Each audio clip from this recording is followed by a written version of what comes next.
Halo's been the focus point for the Xbox community for the past few weeks now. First, obviously, we saw the Halo Infinite beta kicking off last weekend, going into this weekend. But on top of that, we also saw the Halo top 25 players of all time.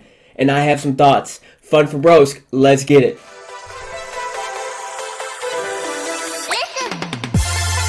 Alright, so I am back from my slumber, everyone. I took the past 2 weeks off due to COVID issues going on in the Broski household, and during those 2 weeks, it looks like I missed a lot of Halo talk. So before getting into my thoughts on the first week of the Halo beta, I'm going to skip right over to the top 25 Halo players of all time. I got the rules here. I can go over the rules, but at this point, look, it was the top 25 of all time, decided by judges. I think we got eight or nine judges, and they kind of assigned points to everyone. So moving on. I've seen it all over Twitter. It was all over my Twitter feed. Looks like some people were scratching their heads, other people were agreeing. So I could go player by player here, but I'm going to quickly summarize it. I don't know, a few different bullet points here. So first things first, Ogre 2, well-deserved at number 1. I think they hit that spot on. You can't talk about Halo and not bring up Ogre 2. The guy dominated through multiple Halos. I think everyone can agree on that. And I'm even going to go as far to say is number 2 going to Lethal's pretty spot on as well. The second bullet point I got here, this one, I mean, this one's the most important to me. It caught my eye immediately. Snipe Down at number 6, Snakebite at number 3. And then they even go on to say Snakebite has been a pro longer than Snipe Down, but I'm sorry. I remember back in the H3 days when Snakebite was still figuring out how to even play Halo 3 professionally, while Snipedown was literally running the league on his back. I'm not trying to hate on Snakebite because after Halo 3, the guy dominated. The guy was incredible, but I would 100% rather take Snipedown over Snakebite all day. Moving on to number 3, and let's talk Walshy for a minute. Huge fan. I love the guy. I met him a few times. I played with him a few times. Great guy, but you guys ranked him at number 8? Overall of all time, number 8. Yeah, he ran Halo 2 with the Ogres and Strong Side, but I think there's another 4 or 5 Halos after that, and if I remember right, Halo 3 was his downfall. Again, awesome dude. You got to bring him up in Halo history, but probably closer to the 20s. I don't think the guy deserves number 8 of all time. Number 4, I'm going to make this one quick because this one just blew my mind. I'll say it. I don't care. Why the fuck is Karma on this list? Like, I'm still trying to figure out who even voted for Karma on this list.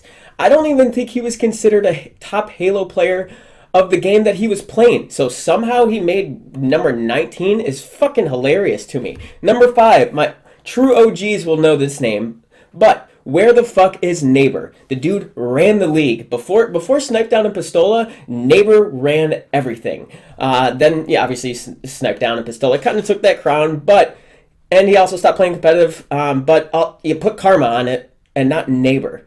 Neighbor at his prime was phenomenal. Karma at his prime, I wouldn't even put him at the top 25 at Karma's prime. Not sure where that happened, but where's Neighbor? True OGs, Neighbor, put him on the list. Number 6, finally we gotta talk about T-Squared, right?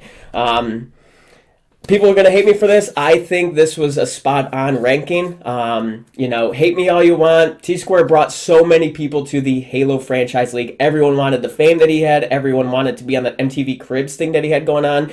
He won a ton of tournaments. He probably had the best Halo 3 montage, the team montage, straight ripping championship team montage, number 1 Halo 3 montage there. He's right in the middle of the list, which I can agree with. Also, I want a side note real quick.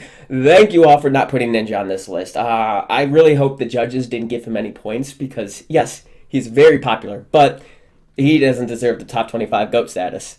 At the end of the day, the top 25 was awesome. I loved how they did it, and they kind of gave a preview into every single ranking, and then the top few people, they gave a whole 10-minute video. It was awesome. Loved how they did it. Loved the presentations and all that. Really brought back some of my favorite memories of all time. So hats off to you guys. Very cool. I do want to talk about the Halo Infinite real quick. So we're heading into the second weekend of the preview, and I wanted to share my biggest takeaways of the first weekend. So the first weekend was fun and all. I'm going with bullet points this time around. Number 1, didn't have any issues with the servers at all. So hats off to being able to control the activity. I played during the time slots. I didn't play during those other time slots. I got right in, right at 2 o'clock, right at 5 o'clock. Got right in. It was great. And they've had issues with the servers in the past. So hats off to them with being able to control the activity. Number 2, the first day was a little bit on the boring side. As excited as I was playing the same map and game type and the Slayer game type over and over and over and over, almost got to me. I almost got sick of playing, and that's saying something coming from me. Number 3, the second and third day, they started to switch things up a little bit. Great idea. We got more game types.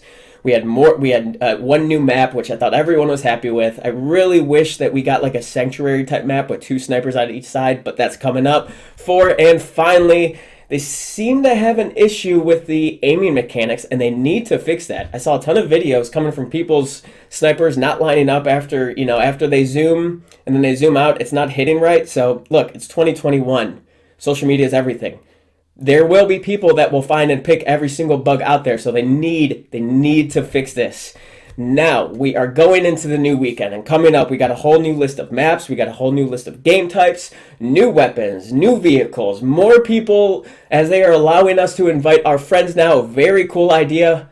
I need to see how this one will work. Great idea, but it could ruin the entire weekend. If they could do it right, and it's not going to cause any issues, awesome idea. But if it bombs and it starts giving people headaches, you may have just ruined the entire beta weekend. To me, this should have been done on the first weekend. Big team battles coming up this weekend. It's going to be a huge hit.